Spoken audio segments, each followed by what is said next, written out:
দেশের মানুষের স্বস্তি ও দৈনন্দিন জীবনের কথা মাথায় রেখেই ছুটির দিনে দেশে ফেরার সিদ্ধান্ত নেন তারেক রহমান।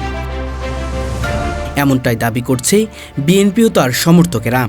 তাদের মতে এই সিদ্ধান্ত ছিল সম্পূর্ণ সচেতন ও দায়িত্বশীল, যাতে কর্মদিবসে যানজট, নিরাপত্তাজনিত ঝামেলা বা জনদুর্ভোগ কোনোভাবেই সৃষ্টি না হয়।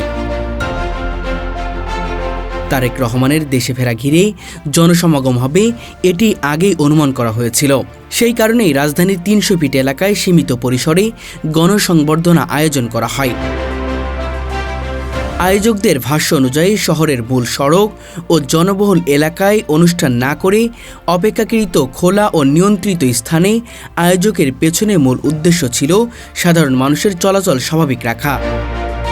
বিএনপি নেতারা বলছেন, রাজনৈতিক কর্মসূচির কারণে যে সাধারণ মানুষ ভোগান্তি না পড়ে, এই বিষয়টি তারেক রহমান সবসময় গুরুত্ব দিয়ে থাকেন। তাই জনসমাগমের সময়, স্থান ও ব্যবস্থা নিয়ে আগে থেকেই পরিকল্পনা নেওয়া হয়। দলীয় নেতাদের বক্তব্য অনুযায়ী রাজনৈতিক কর্মসূচির কারণে যদি অল্প সময়ের জন্যও সাধারণ মানুষ কোনো ধরনের দুর্ভোগে পড়েন, সেজন্য আগে থেকে দুঃখ প্রকাশ করা হয়। রাজনীতিতে এই ধরনের দায়িত্বশীল আচরণ খুব একটা দেখা যায় না বলেই মনে করছেন অনেকেই।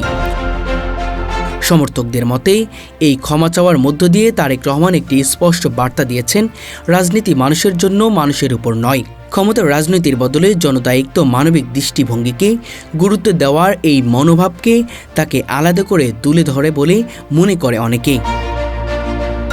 রাজনৈতিক বিশ্লেষকদের একটি অংশ মনে করছেন, দেশের মানুষের সমর্থককে সামনে রেখে সময় নির্বাচন, স্থান নির্বাচন এবং আগাম ক্ষমা চাওয়ার বিষয়টি একটি কৌশলগত সিদ্ধান্তের পাশাপাশি নৈতিক অবস্থানের প্রতিফলন। এতে করে সাধারণ মানুষের মধ্যে ইতিবাচক বার্তা পৌঁছায় এবং রাজনৈতিক সহনশীলতার একটি দৃষ্টান্ত তৈরি করে। এই পুরো প্রক্রিয়াটি তারেক রহমান ও বিএনপির পক্ষ থেকে দেশের মানুষের প্রতি দায়িত্বশীলতা ও সংবেদনশীলতার বার্তা হিসেবেই তুলে ধরা হচ্ছে।